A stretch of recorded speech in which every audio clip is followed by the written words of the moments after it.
Hello everyone, आज हम start करने जा रहे हैं एनवायरनमेंट साइंस की क्लास 9th। आई होप आपको अच्छी लगेगी। अगर आपको अच्छी लगे तो आपको क्या करना है, वीडियो को लाइक करना है, कमेंट करके बताना है कि कैसी लगी, और ज़्यादा से ज़्यादा वीडियो को क्या करना है, शेयर करना है, और चैनल को सब्सक्राइब भी कर लीजिए और बेल आइकन को भी प्रेस कर लीजिए ताकि आगे आने वाली वीडियोज़ आपको मिलती रहें। अब हम स्टार्ट करेंगे फर्स्ट टॉपिक, ऑर्गेनिज्म। ये क्या थे? जो लेवल ऑफ ऑर्गेनाइजेशन हमने पिछली क्लास में पढ़े थे उनमें से एक लेवल है। ये जो मेन लेवल्स हैं उनमें से फर्स्ट ऑर्गेनिज्म क्या है? वो लिविंग थिंग जिनका एक ऑर्गेनाइज स्ट्रक्चर होता है, स्टिमुलाई से रिएक्ट करते हैं, रिप्रोड्यूस करते हैं, ग्रो भी करते हैं, अडेप्ट भी करते हैं एनवायरनमेंट को। फिर क्या है, जो होम्योस्टेसिस है उसको मेंटेन करते हैं, वो क्या कहलाते हैं? ऑर्गेनिजम्स। और जो ये ऑर्गेनिज्म है वो एनिमल भी हो सकते हैं, प्लांट भी हो सकते हैं, फंगस भी हो सकते हैं, प्रोटिस्ट भी हो सकते हैं, बैक्टीरियम भी हो सकता है, अर्कियन भी। फिर आता है कि जो ऑर्गेनिजम्स हैं उसको अलग अलग तरीके से क्लासिफाई किया गया है, यानी कि अलग अलग तरीके से उन्हें डिवाइड किया गया है। जैसे कि नंबर ऑफ सेल के ऊपर बेस्ड होकर क्या कितने पार्ट में डिवाइड किया गया है? 2 पार्ट में, सिंगल सेल्ड और मल्टी सेलुलर। सिंगल सेल्ड क्या होते हैं? जो एक सेल से बने होते हैं। मल्टी सेलुलर कौन से होते हैं? जो ज़्यादा सेल से मिलके बने होते हैं, 2 या 2 से ज़्यादा सेल से। फिर आता है कि जो सब सेलुलर स्ट्रक्चर्स होते हैं उनके बेसिस पे भी जो ऑर्गेनिजम्स हैं उनको 2 पार्ट में डिवाइड किया गया है, यूकारियोट्स और प्रोकारियोट्स। यूकारियोट्स के क्या होते हैं? जिनमें वेल डिफाइंड न्यूक्लियस प्रेजेंट होता है, यानी कि वेल डेवलप्ड न्यूक्लियस प्रेजेंट होता है जिनमें। फिर आता है जो प्रोकारियोट्स, उनमें क्या होता है? जो न्यूक्लियस वो प्रेजेंट ही नहीं होता। फिर आता है पॉपुलेशन। पॉपुलेशन क्या है? ये ग्रुप ऑफ इंडिविजुअल होते हैं जो कि एक पर्टिकुलर एरिया में एक स्पेसिफिक टाइम पे प्रेजेंट होते हैं। फिर है जो पॉपुलेशन इकोलॉजी। वो क्या होती है? जो पॉपुलेशंस प्रेजेंट होती है अर्थ पे, वो एनवायरनमेंट के साथ कैसे रिएक्ट करती हैं और पॉपुलेशन होती कैसी, उनकी स्टडी पॉपुलेशन इकोलॉजी में आती है। और जो कुछ इकोलॉजिस्ट हैं उन्होंने पॉपुलेशन को 2 टाइप में डिवाइड किया है, यानी कि रिकॉग्नाइज किया है। जैसे कि मोनोस्पेसिफिक पॉपुलेशन और मिक्स्ड और पॉलीस्पेसिफिक पॉपुलेशन। मोनोस्पेसिफिक पॉपुलेशन क्या होते हैं? एक ही स्पीसीज के इंडिविजुअल्स प्रेजेंट हो जिस पॉपुलेशन में, वो मोनोस्पेसिफिक पॉपुलेशन। और मिक्स्ड और पॉलीस्पेसिफिक पॉपुलेशन कौन सी है? जिनमें एक स्पीसीज से ज़्यादा स्पीसीज के इंडिविजुअल प्रेजेंट हो।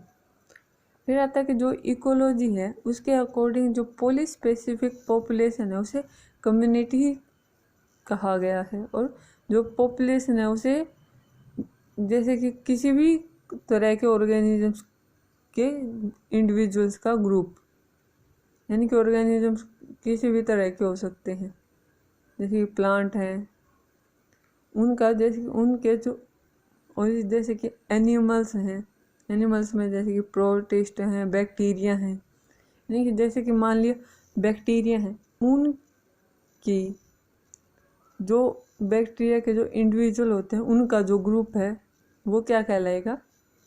पॉपुलेशन। फिर आता है जो पॉपुलेशन उसकी कैरेक्टरिस्टिक्स। तो पॉपुलेशन है वो क्या है? किसी भी जो सेम स्पीसीज हैं उनके जो ऑर्गेनिजम्स हैं उनका ग्रुप, कलेक्टिव ग्रुप क्या कहलाता है? पॉपुलेशन।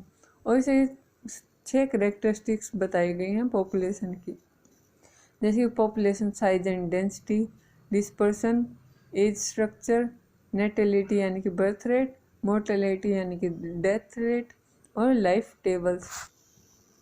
अब हम पढ़ेंगे first characteristics, size and density. Population size and density, इसमें क्या आता है? जो टोटल साइज है वो किससे एक्सप्रेस किया जाता है? नंबर ऑफ इंडिविजुअल्स से। पॉपुलेशन में जितने भी नंबर ऑफ इंडिविजुअल्स होते हैं वो क्या बताते हैं? पॉपुलेशन का टोटल साइज। ये क्या है? जो पॉपुलेशन डेंसिटी है वो कैसे डिफाइन की गई है कि ना, जो एनवायरनमेंट की जो पर यूनिट वॉल्यूम है या पर यूनिट एरिया है उसमें जितने भी नंबर ऑफ इंडिविजुअल प्रेजेंट है उसे क्या कहते हैं, पॉपुलेशन डेंसिटी। और जो पॉपुलेशन डेंसिटी है उसको आगे दो पार्ट में डिफ्रेंशिएट किया गया है, यानी कि डिवाइड किया गया है, क्रूड डेंसिटी और इकोलॉजिकल डेंसिटी। जैसे कि जो क्रूड डेंसिटी है वो क्या है, टोटल स्पेस जितना है, यूनिट टोटल स्पेस, उसके उसमें जितने भी नंबर ऑफ ऑर्गेनिज्म प्रेजेंट है, यानी कि density per unit total space. फिर आता है इकोलॉजिकल डेंसिटी, ना कि जो डेंसिटी किसी भी हैबिटेट स्पेस में प्रेजेंट हो, यानी कि किसी भी अवेलेबल एरिया में या वॉल्यूम में प्रेजेंट हो, और जो क्या करते हैं, कोलोनाइज कर सकते हैं, पॉपुलेशन के द्वारा कोलोनाइज हो सकते हैं, जो एरिया है वॉल्यूम है वो। फिर आता है कि जो डेल्टा एन है बाई डेल्टा टी वो क्या कहलाता है, growth rate. Delta N by N into delta T वो स्पेसिफिक ग्रोथ रेट कहा जाता है। इसमें क्या होता है, जो डेल्टा एन है वो क्या है, change in number of organism, N क्या है, नंबर ऑफ ऑर्गेनिजम्स जितने भी प्रेजेंट हैं। फिर है डेल्टा टी यानी चेंज इन टाइम, जो टाइम में बदलाव होते हैं वो। फिर आता है पॉपुलेशन डिस्पर्सन, फिर इज और स्पेशल डिस्ट्रीब्यूशन। इसमें क्या है, जो भी इंडिविजुअल के जो इंडिविजुअल्स का, पॉपुलेशन के जो इंडिविजुअल्स हैं उनका जो स्पेशल पैटर्न होता है उसे डिस्पर्सन कहते हैं, एक दूसरे के रिलेशन में। यानी कि जैसे कुछ इंडिविजुअल्स प्रेजेंट हैं वो एक दूसरे के कांटेक्ट में आके उनका स्पेशल पैटर्न कैसा होता है, जैसे कि जो बायोटिक इंटरेक्शन है या अबायोटिक फैक्टर्स की वजह से जो इनका इंडिविजुअल का वो पैटर्न है, स्पेशल पैटर्न, वो डिफरेंट होता है। तो उसी के बेसिस पे क्या करते हैं, स्पेशल पैटर्न को देखते हैं, और इसी को क्या कहते हैं, डिस्पर्सन। यहाँ तक जो डिस्पर्सन है वो 3 तरह का होता है, रेगुलर डिस्पर्सन, रैंडम डिस्पर्सन और क्लम्प्ड डिस्पर्सन। जैसे कि जो रेगुलर डिस्पर्सन है इसमें क्या होता है, जो ऑर्गेनिज्म इंडिविजुअल्स हैं वो एक दूसरे के ज़्यादा या लेस स्पेस में इक्वल डिस्टेंस पे प्रेजेंट होते हैं, बट जो ये कंडीशन है वो रेयर होती है और क्रॉप प्लांट्स में कॉमन होती है।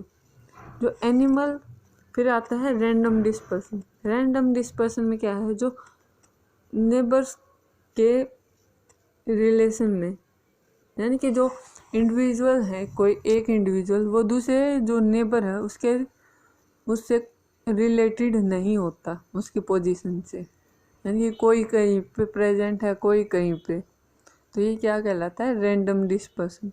यानी कि बिना किसी पोजीशन को सिलेक्ट किए उनका जो अपनी अपनी उन्होंने खुद पोजीशन बनाई हो, और ये भी एक रेयर कंडीशन है। फिर आता है क्लम्प्ड डिस्पर्सन।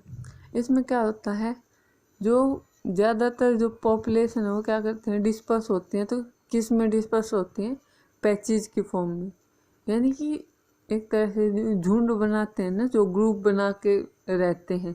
जैसे कि कुछ इंडिविजुअल्स एक जगह पर रह रहे हैं मिल के, कुछ फिर उसी पॉपुलेशन के जो इंडिविजुअल्स हैं वो कहीं और रह रहे हैं। तो इसी तरह क्लम्प्ड डिस्पर्सन में पैचेज की फॉर्म में डिस्पर्सन हुआ होता है। जैसे कि इस पिक में भी दिखाया हुआ है कि जो यूनिफॉर्म डिस्पर्सन है उसमें जैसे कि जो इक्वल डिस्टेंस पे जो डिस्पर्सन हुआ है इंडिविजुअल्स का। रैंडम डिस्पर्सन में यानी कि इसमें कोई डिस्टेंस का कोई मैटर नहीं करता, कोई कहीं पे प्रेजेंट है कोई कहीं पे। और जो क्लम्प डिस्पर्सन है इसमें देखो ये पैचेज की फॉर्म में जिसमें ग्रुप बनाए हुए हैं पॉपुलेशन के इंडिविजुअल्स ने अलग अलग, ये मेनली पॉपुलेशन में ज़्यादातर प्रेजेंट होती है। फिर आता है एज स्ट्रक्चर। जो ज़्यादातर पॉपुलेशन में क्या होता है, जो डिफरेंट एज के इंडिविजुअल्स प्रेजेंट होते हैं, और जो एज ग्रुप होते हैं उनमें जितना भी इंडिविजुअल्स का प्रोपोर्शन होते हैं, इनके अनुपात होता है, उसे क्या कहते हैं, एज स्ट्रक्चर ऑफ पॉपुलेशन। और जो इकोलॉजिकल व्यू पॉइंट के आधार पर 3 इकोलॉजिकल एज ग्रुप बनाए हुए हैं, प्री रिप्रोडक्टिव, रिप्रोडक्टिव और पोस्ट रिप्रोडक्टिव। फिर आता है एज पिरामिड। एज पिरामिड क्या है? जो भी डिफरेंट एज ग्रुप के जो इंडिविजुअल प्रेजेंट होते हैं पॉपुलेशन में, उनकी ज्योमेट्रिकल जो रिप्रेजेंटेशन जो मॉडल देता है उसे क्या कहते हैं? Age pyramid. और जो एज पिरामिड है वो 3 तरह का दिखाया गया है, ब्रॉड बेस और कौन सा, बेल शेप्ड, पॉलीगन और अनशेप्ड। क्या थे? ब्रॉड बेस, बेल शेप्ड और अनशेप्ड। ये देखो इसमें दिखाया है, यहाँ पे ये पिक्चर भी दिखाई हुई है इनके ग्राफ की। अब हम पढ़ेंगे इनके बारे में। ब्रॉड बेस क्या है? इसमें क्या होता है, जो यंग इंडिविजुअल्स हैं उनकी परसेंटेज हाई होती है, यानी कि जो यंग इंडिविजुअल्स हैं उनकी जो पॉपुलेशन है वो ज़्यादा होती है। और जो ये यंग पॉपुलेशन है ये ज़्यादा है तो क्या होगा, बर्थ रेट है वो ज़्यादा बढ़ेगा। और जो पॉपुलेशन की ग्रोथ है वो जैसे कि यीस्ट हाउस फ्लाई है, पैरामीशियम है, उनकी तरह एकदम से ज़्यादा भी बढ़ सकती है। फिर आता है बेल शेप्ड पॉलीगन। इसमें क्या होता है, जो यंग और मिडल एज जो इंडिविजुअल्स हैं उनका इक्वल नंबर सा होता है। फिर क्या है, जो ये ग्रोथ रेट है, इनका जो ग्रोथ रेट है वो क्या होता है, स्लो हो जाता है, स्टेबल सा हो जाता है, यानी कि ज़्यादा बदलाव नहीं आता, वेरिएशन ज़्यादा नहीं आती। ये जो प्री रिप्रोडक्टिव और रिप्रोडक्टिव एज ग्रुप है वो ज़्यादा और कम होते हैं तो भी इक्वली साइज में होते हैं, यानी कि उनमें ज़्यादा बदलाव नहीं आते, बराबरी सी होती है। जो पोस्ट रिप्रोडक्टिव ग्रुप है वो छोटा होता चला जाता है। फिर आता है अनशेप्ड। इसमें क्या होता है, जो यंग इंडिविजुअल्स हैं उनकी परसेंटेज क्या होती है, लो हो जाती है। फिर उससे क्या होता है, यंग इंडिविजुअल्स कम हुए तो क्या हुआ, जो पॉपुलेशन है वो डिक्लाइन हो गई, यानी कि बर्थ रेट कम हो गया तो पॉपुलेशन कम होती चली गई। और इसमें क्या होता है, जो बर्थ रेट है वो बहुत ज़्यादा एकदम से कुछ ज़्यादा ही कम हो जाता है। और जो प्री रिप्रोडक्टिव ग्रुप है वो जो और एज ग्रुप हैं उनकी प्रोपोर्शन में, यानी कि उनके कंपेयर में कम हो जाता है। अब हम पढ़ेंगे नेटेलिटी, यानी कि बर्थ रेट, यानी कि जितने भी ऑर्गेनिजम्स का बर्थ होता है वो क्या, जो उनका रेट क्या कहलाता है, बर्थ रेट, नेटेलिटी या बर्थ रेट। जो पॉपुलेशन है वो किस वजह से बढ़ती है, नेटेलिटी की वजह से। और जो ये नेटेलिटी है वो 2 पार्ट में डिवाइड की गई है, मैक्सिमम नेटेलिटी और इकोलॉजिकल नेटेलिटी। जो मैक्सिमम नेटेलिटी है वो क्या होते हैं, इसे एब्सोल्यूट और पोटेंशियल और फिजियोलॉजिकल नेटेलिटी भी कहते हैं। जैसे कि जो आइडियल कंडीशन के अंडर जितने भी जो नए इंडिविजुअल्स की जो मैक्सिमम प्रोडक्शन होती है, थ्योरेटिकली जो मैक्सिमम प्रोडक्शन होती है उसे मैक्सिमम नेटेलिटी कहते हैं। और ये गिवन पॉपुलेशन में कांस्टेंट होती है, यानी बदलती नहीं है। इसे फेकेंडिटी रेट भी कहते हैं। फिर आता है इकोलॉजिकल नेटेलिटी, ये रियलाइज और सिंपली नेटेलिटी भी कही जाती है। और इसमें क्या होता है, जो एक्चुअल कंडीशन होती है और जो एग्जिस्टिंग स्पेसिफिक कंडीशन होती है उसके अंडर क्या होता है, जो पॉपुलेशन का जो इंक्रीज होता है, यानी जो पॉपुलेशन बढ़ती है उसे कहते हैं इकोलॉजिकल नेटेलिटी कहते हैं। और इसमें क्या होता है, जो पॉसिबल एग्जिस्टिंग जितनी भी एनवायरमेंटल कंडीशन हो सकती हैं उनको ध्यान में रखा जाता है, इसे फर्टिलिटी रेट भी कहते हैं। फिर क्या होता है, जो नेटेलिटी है वो किस में एक्सप्रेस की जाती है, delta N small N by delta T, यानी कि ये क्या है, absolute natality rate.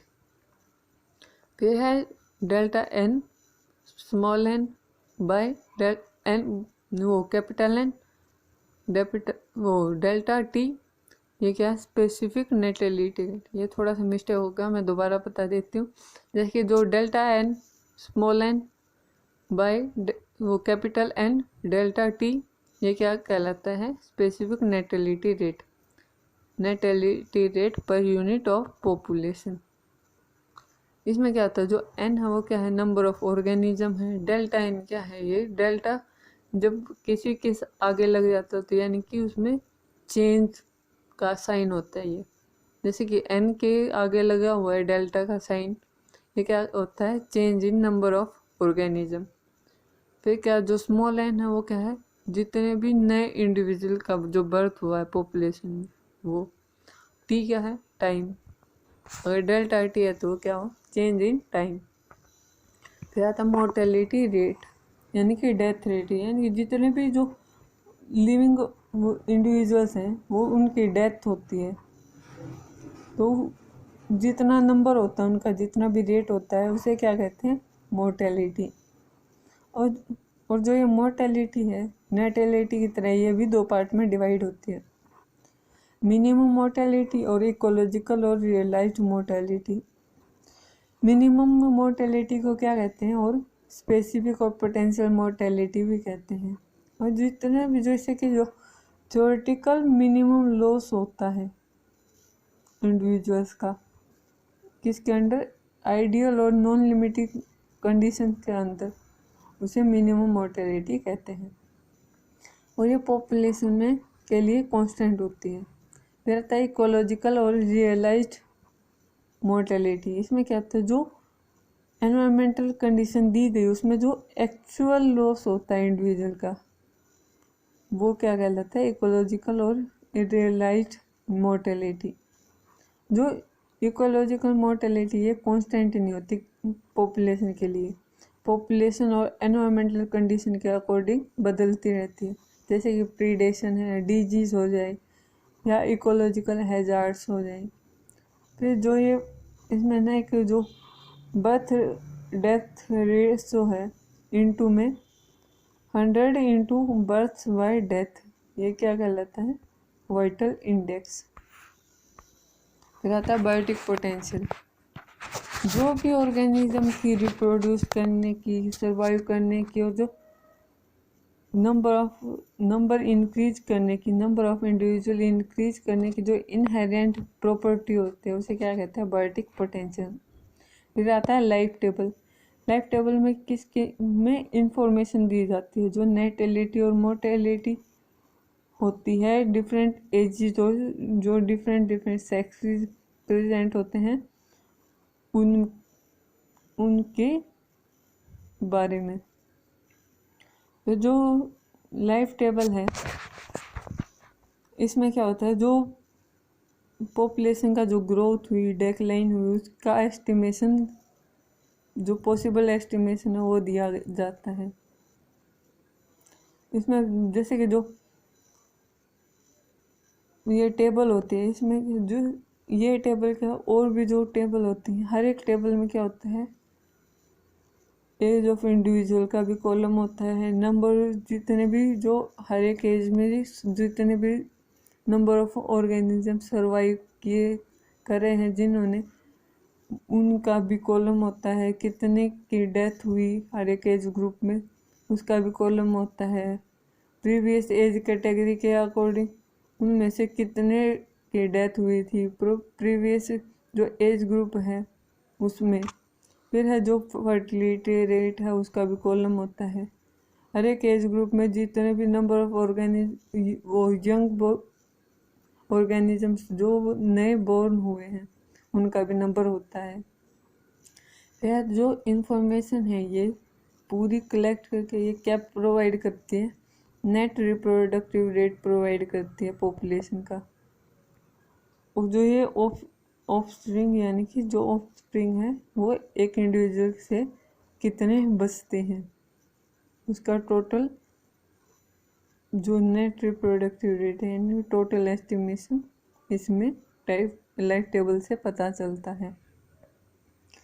Thank you all. आज हमारा ये टॉपिक यहीं पे ख़त्म होता है। आगे वाली वीडियोस में और ज़्यादा बताएंगे और जो ये लेवल ऑफ ऑर्गेनाइजेशन है ये अभी तो 2 हुए हैं, और भी आगे हम डिटेल में उनकी स्टडी करेंगे। Thank you all. अगर आपको ये वीडियो अच्छी लगी है तो आपको क्या करना है, वीडियो को लाइक करना है, कमेंट करके बताने की कैसी लगी, और ज़्यादा से ज़्यादा वीडियो को क्या करना है, शेयर करना है, और चैनल को भी सब्सक्राइब कर लीजिएगा और बेल आइकन को भी प्रेस कर लेना। Thank you all.